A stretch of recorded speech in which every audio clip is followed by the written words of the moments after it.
You like to think forward and not backwards, but that you guys had a winning trip, a 3-0 trip. What did you take out of that trip from your team?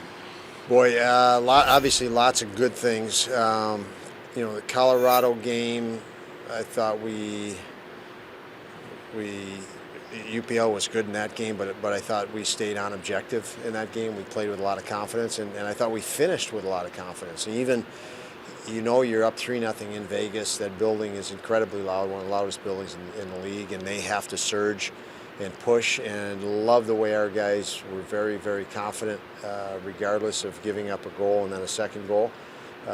They wanted to every guy they wanted to get back on the ice and go after it. So lots of good signs even to finish up that trip. In some tough games. Obviously the Vegas game, we get up 3-0. We only have one power play in the game. The power play's been playing real well, so we had to find a different way to win that game, and we did. And that's something nice. We're finding we're okay with not perfect to win hockey games, and you have to be okay with that. It's not winning is not perfect. Winning is not is success in all areas. It's just success in final result and staying on that task. And I felt our guys mentally attacked that as an objective very aggressively. You said following the Vegas game that Ukko-Pekka is taking adverse situations and adapting and becoming better. Could you maybe expound on that a little, like give an example, just what you've seen and how he's done that, I guess? Well, anytime, especially a young guy, you're recalled from Rochester, and now you're facing the greatest shooters in the world, which you're not in the American Hockey League.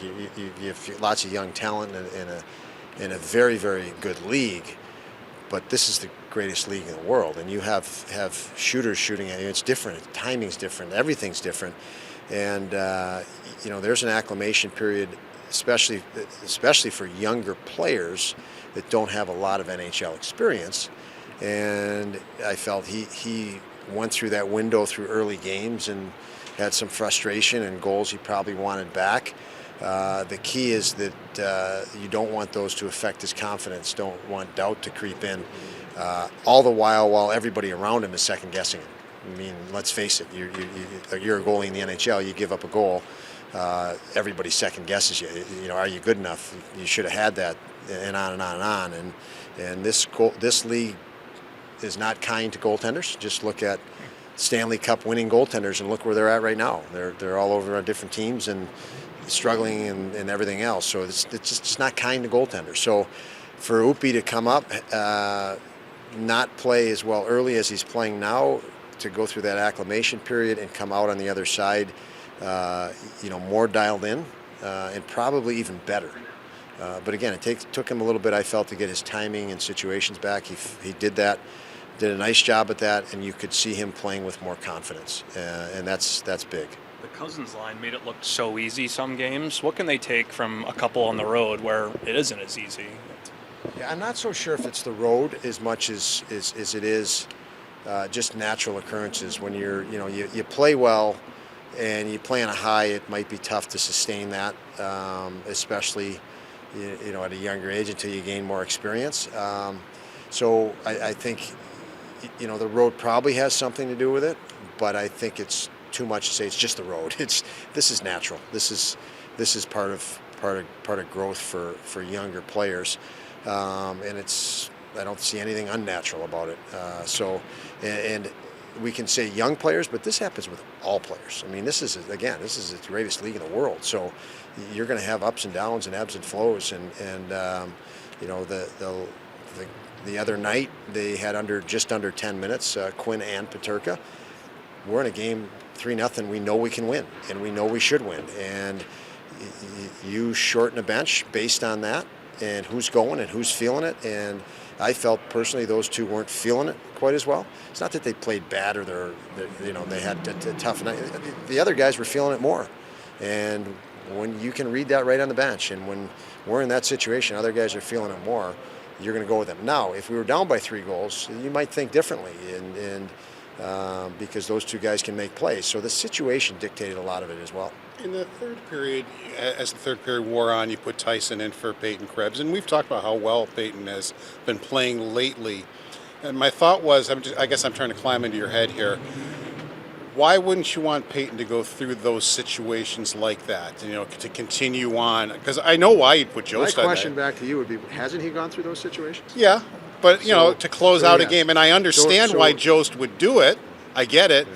but my thought is, I get that, but why not let Peyton go through that? And I guess I'm just trying to climb in your head. No, I'm not arguing with you, but Paul, we're having fun with you, actually. He has had situations like that. So very valid point by you. And yes, I do want him to go through situations. We want him to go through situations like that.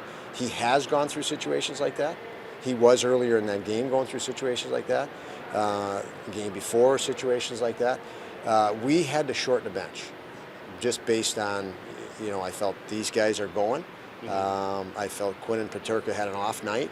And I also felt this is going to be a bigger part of Jost's role, I think, moving forward. And it's an opportunity to slide him in there for that reason, potentially face-offs. So, it's you're mentioning Krebs is a potential for building, and I'm telling you the same thing, that I feel the same way with Jost, who's not he's a very experienced guy in virtually a number of games in the NHL, but he's a very young guy too. He's only 24, so it's a little bit of I wanted both those guys to get almost the same type of experience and opportunity through experience that game presented.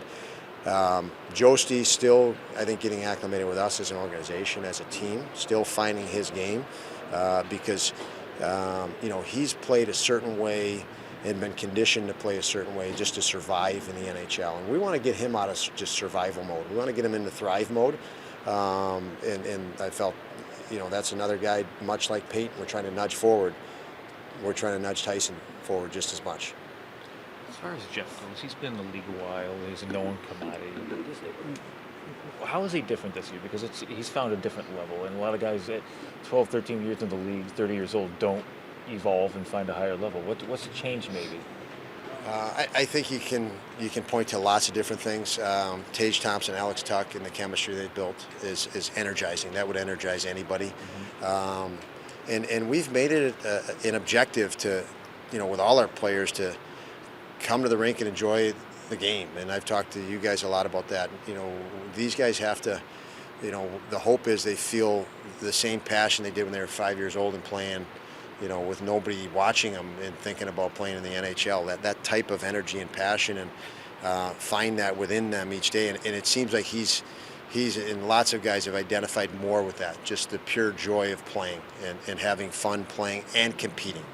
These guys are very competitive people, and to connect with just that, just compete. It got him in trouble a little bit with the Pittsburgh, I think, but it's sort of the same type of dynamic. Just play, immerse yourself in the love and passion of the game, and when you can do that with a guy with his talent, and he's enjoying it as much as he's enjoying it, I think your question's pretty much answered there with that. And then you surround him with guys that are doing the same, and in this case, Tuck and Thompson, you have a lot of synergy there, and that's the hope, that we can kind of foster an environment where that synergy creates.